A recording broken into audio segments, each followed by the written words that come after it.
We're talking to Dr. Herbert Marbury from Vanderbilt University, and he's giving us some information in reference to African Americans and the institutional church.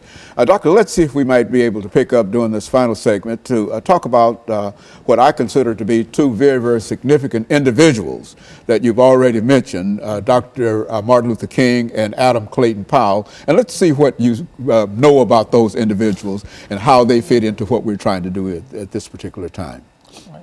Well, in the chapter on the Civil Rights Movement, I take up Dr. King and Adam Clayton Powell as a pillar of cloud and fire. Dr. King as a pillar of cloud, and and Adam Clayton Powell as a pillar of fire. And when I say pillar of fire, I mean someone who kind of brandished, if you will, his brashness, a boldness, a certain radical nature.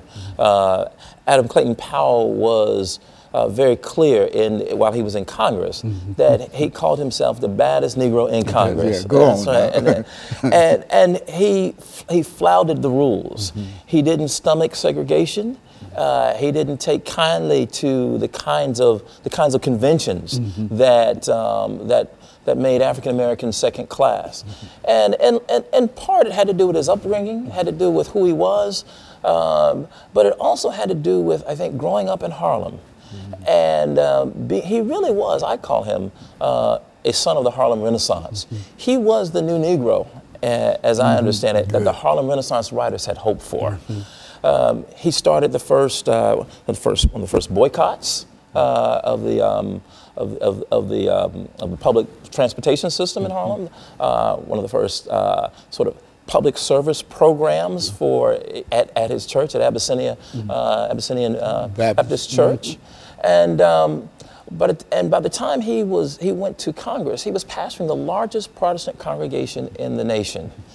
Adam Clayton Powell is known for his he's not only known for his pastoral work, but he's known for the Powell Amendment, which was a little known sort of codicil that he would add to every bill that sent funding for public accommodations. And it was a bill that said that public funding could not be used for segregated institutions.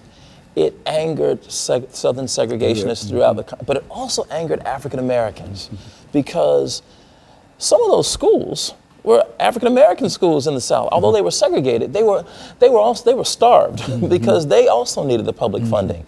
But Clayton Powell didn't care. What he was